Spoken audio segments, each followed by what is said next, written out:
Gold trusted gold buyers తాకట్టులో ఉన్న బంగారాన్ని విడిపించి ఈ రోజు ఉన్న మార్కెట్ ధరకే కొనబడును. మరిన్ని వివరాలకు సంప్రదించండి 7710 తినడానికి తిండి లేక ఉండడానికి గూడు లేక బ్రతుకే నరకంగా మారిన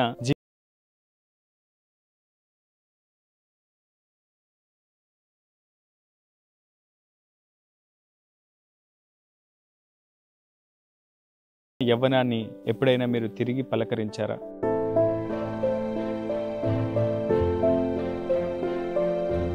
కరెంట్ బిల్ ఒకేసారి అట్లా ఎక్కువ వచ్చేసరికి ఒక 10-15 వేలు అప్పులు అయ్యి ఇట్లా ఒకేసారి. ఈ పిల్లగాడికి ప్రభుత్వం తరపు నుంచి ఒక వెహికల్ కానీ, ఒక వర్క్ కానీ, ఒక పింఛను, ఆ అబ్బాయి బతికేంత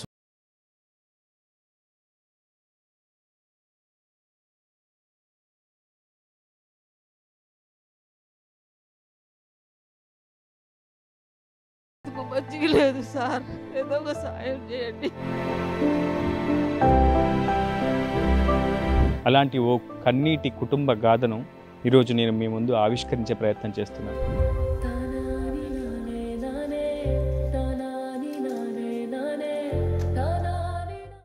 మానవ జీవితం అందరికీ ఓ వరం, కానీ కొందరికి అది ఓ అల్లకల్లోల దుఃఖ సాగరం. అందుకు ఉదాహరణే ఖమ్మం నగరం దంసలాపురానికి చెందిన షేక్ లాల్మియా కుటుంబం. ప్రస్తుతం మీరు చూస్తున్నారు ఆర్టీవీ స్క్రీన్పై షేక్ లాల్మియా 20 ఏళ్ల వయసులోనే 150 కేజీల బరువు గల తన శరీరాన్ని తాను మోయలేక, కనీసం నడవలేక, తన కుటుంబాన్ని ముందుకు తీసుకువెళ్ళలేక జీవిత చక్రంలో అనేక సమస్యలను ఎదుర్కొన్నాడు షేక్ లాల్మియా. బాల్యంలోనే ఊబకాయం కాటు వేయడంతో పూర్తిగా శరీర బరువు పరిమితికి మించి పెరిగిపోవడంతో విద్యకు దూరమయ్యాడు. చిన్న వయసులోనే తండ్రిని కోల్పోయిన షేక్ లాల్మియా ఆ తరువాత కుటుంబ భారాన్ని మోయాల్సినటువంటి అన్నయ్య సైతం ఊబకాయం బారిన పడడం, ఆ తర్వాత చేసిన 15,000 రూపాయల అప్పు తీర్చలేక బలవన్నానికి పాల్పడంతో కుటుంబ భారాన్ని షేక్ లాల్మియా తన భుజాలపై వేసుకున్నాడు. కానీ అతన్ని కూడా ఊబకాయం కాటు వేసింది. తీవ్రమైనటువంటి శరీర భారాన్ని మోయలేక, తీవ్రమైనటువంటి ఉక్కపోతను భరిస్తూ అనారోగ్య సమస్యలతో షేక్ లాల్మియా సైతం నడవలేనటువంటి పరిస్థితికి చేరుకున్నాడు. అక్కడ ఇక్కడ పనిచేస్తూ కుటుంబాన్ని ముందుకు తీసుకెళ్లే ప్రయత్నం చేశాడు. కానీ తన తల్లి సైతం పూర్తిగా మతిస్థిమితాన్ని కోల్పోవడంతో తీవ్రమైనటువంటి సమస్యలను ఎదుర్కొంటున్నాడు ప్రస్తుతం షేక్ లాల్మియా. తల్లికి మతిస్థిమితం సరిగ్గా లేకపోవడంతో అటు ఇంటి భారం, మరోవైపు ఆర్థిక వనరు లేకపోవడంతో పూర్తిగా ఉపాధి కూడా దూరమైనటువంటి ఒక దుర్భర స్థితిలో ప్రస్తుతం షేక్ లాల్మియా జీవనం సాగిస్తున్నాడు. ప్రభుత్వం ఇచ్చినటువంటి ఇందిరమ్మ ఇల్లు సైతం 3వ ఫ్లోర్లో ఉండడంతో కనీసం ఎక్కడానికి దిగడానికి కూడా శారీరక శ్రమ పడలేక ఆ ఇంటికి దూరంగానే ప్రస్తుతం వేరే ఒక చోట, తన అయిన వాళ్ళందరూ ఉన్న చోట ఒక అద్దెకు ఇంటిని తీసుకొని నెలకు 2,500 రూపాయలు చెల్లించి మరి ఆ జీవనాన్ని సాగిస్తున్నాడు షేక్ లాల్మియా. ప్రస్తుతం కేవలం తల్లి సోన్బీకి వచ్చే వివాహ వితంతు పెన్షనే ప్రస్తుతం ఆ కుటుంబానికి ఆధారమైంది. ఉండడానికి గూడు లేదు, తినడానికి తిండి కూడా లేదు. ఇక్కడ ఉన్నటువంటి పరిసర ప్రాంత ప్రజలే వారిని అక్కున చేర్చుకొని వారికి ఒక పూట భోజనం పెడుతున్నారు. కేవలం ఒక పూట భోజనం చేసి వారు ప్రస్తుతం బ్రతుకుని ఈడుస్తున్నటువంటి పరిస్థితి. ఒకవైపు చేయడానికి ఉపాధి చేయాలన్న ఆలోచన ఉన్నప్పటికీ ఒకవైపు శరీరం సహకరించని పరిస్థితి, మరోవైపు ఉపాధి కూడా దొరకనటువంటి పరిస్థితి. ఈ స్థాయిలో శరీరం అనుకూలించకపోవడంతో ఎవరు కూడా ఉపాధిని ఇవ్వనటువంటి పరిస్థితి. సో ఇన్ని అనేకమైనటువంటి దుర్భర పరిస్థితులను ఎదుర్కొంటున్నాడు ప్రస్తుతం షేక్ లాల్మియా. ఒకవైపు తల్లి అనారోగ్య సమస్యలకు కూడా చిల్లి గవ్వలేక, అయిన వాళ్ళను నోరు తెరిచి అడగలేక, వాళ్ళు పెడుతున్నటువంటి ఒక పూట భోజనంతో ప్రస్తుతం వారిద్దరూ కూడా కడుపు నింపుకుంటున్నారు. తల్లికి మతిస్థిమితం సరిగ్గా లేకపోవడంతో ఒకవైపు తల్లిని దగ్గరుండి చూసుకుంటూనే మరోవైపు బ్రతకడం కోసం బ్రతుకు పోరాటం చేస్తున్నారు లాల్మియా. లాల్మియాతో మాట్లాడదాం, అతని కుటుంబ కన్నీటి విషయాలను కూడా తెలుసుకునే ప్రయత్నం చేద్దాం. లాల్మియా, ఎప్పుడు నీకు ఇలా బాడీ అంతా కూడా ఇంత బరువు ఎప్పుడు పెరిగిపోయావు? అసలు నువ్వు ఎంతవరకు చదువుకున్నావు? ఏ ఏజ్లో ఒకసారిగా ఇంత లావు అయిపోయావు నువ్వు? ఒక 12 ఇయర్స్ నుంచి చిన్న చిన్నగా లావు పెరగడం స్టార్ట్ అయింది. అప్పుడు 6th దాకా చదివాను నేను ఇక్కడే స్కూల్లో.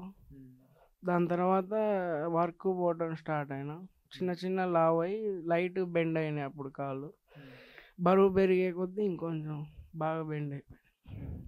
నాన్న ఏం చేసేవాడు గతంలో? అన్నయ్య నాన్న ఏం చేసేవాళ్ళు? వాళ్ళు ఎలా చనిపోయారు? అంటే నాన్న అప్పుడు గుమస్తా చేసారని చెప్పేటోళ్ళు మా అత్తయ్య వాళ్ళు. నీ చిన్నతనంలోనే చనిపోయారు నాన్న. చిన్నతనం. అన్నయ్య ఏమో సూసైడ్ చేసుకున్నాడు.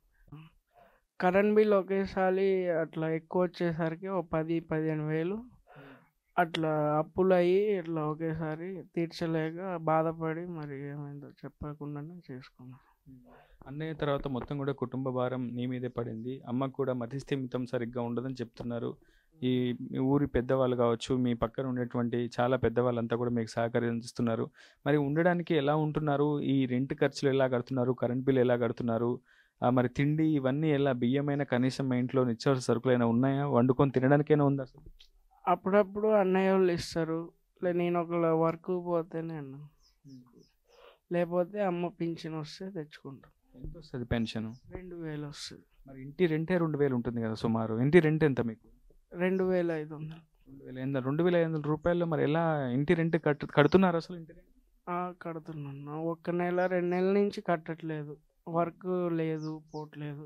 ఎందుకు? వర్క్ ఏం చేసేవాడివి అసలు? ఇప్పుడు ఎందుకు వర్క్ లేదు? మాస్టర్ అన్న. వాళ్ళు తీసేశారు షాపు, పోవట్లేదు. మరి మీకు ప్రభుత్వం నుంచి ఇందిరమ్మ ఇల్లు శాంక్షన్ అయిందని చెప్పి అంటున్నారు కదా, ఇందిరమ్మ ఇల్లు శాంక్షన్ ఎందుకు వెళ్ళట్లేదు మీరు?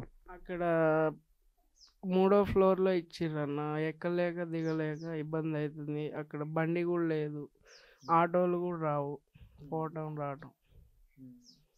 అందుకే పోవట్లేదు, ఇక్కడ ఉండట్లేదు. దూరం అయిపోయింది సిటీకి. ఏమన్నా సరుకులు కావాలన్నా ఖమ్మం రావాలి.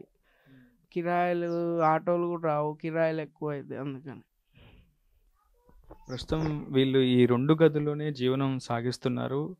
ఉండడానికి ఒక మంచం కూడా లేదు ఇంట్లో.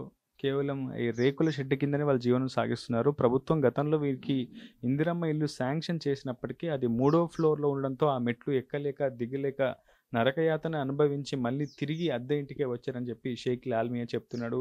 తల్లి మానసిక స్థితి కూడా సరిగ్గా లేకపోవడంతో కొంత పరిచయం ఉన్నటువంటి వ్యక్తుల మధ్య ఉంటే కొంత కుటుంబం కూడా సేఫ్గా ఉంటుందని లాల్మియా ఆలోచన అయితే చేశాడు. ప్రస్తుతం ప్రభుత్వాన్ని కూడా ఒకటే కోరుతున్నాడు లాల్మియా, ఆ ఇందిరమ్మ ఇల్లు కూడా గ్రౌండ్ ఫ్లోర్లో మంజూరు చేస్తే ఖచ్చితంగా ప్రభుత్వానికి కృతజ్ఞతగా ఉంటానని చెప్తున్నాడు. లేదంటే తను ఉండేటువంటి పరిసర ప్రాంతంలోనే ఉపాధి దొరికే చోటుకి కూతవేట దూరంలోనే ఇల్లు శాంక్షన్ చేస్తే ప్రభుత్వానికి ఖచ్చితంగా రుణపడి ఉంటానని చెప్తున్నాడు షేక్ లాల్మియా. షేక్ లాల్మియాని కూడా అడిగి తెలుసుకునే ప్రయత్నం చేద్దాం.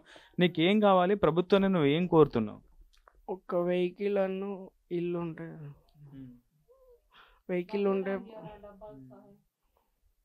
వెహికల్ అన్ను ఒక షాపు అట్లా, ఇల్లు వెహికల్. ఎవరన్నా అడిగావా కాలనీ వాసులని సమస్యలు? కార్పొరేటర్లు లేదంటే లీడర్లు, పొలిటికల్ లీడర్లు వస్తూ ఉంటారు, వెళ్తూ ఉంటారు కదా, మరి మీ సమస్య గురించి ఎవరైనా అడిగారా? మిమ్మల్ని ఎవరైనా మీ సమస్య ఇట్లా పరిష్కారం చేయాలి, మీరు ఇట్లా వెళ్ళి ఎంఆర్ఓని కలవండి, అధికారులను కలవండి అని ఎవరైనా మిమ్మల్ని తీసుకెళ్లే ప్రయత్నం చేశారు? లేదన్న, మేము కూడా అడగలేదు ఎవరిని.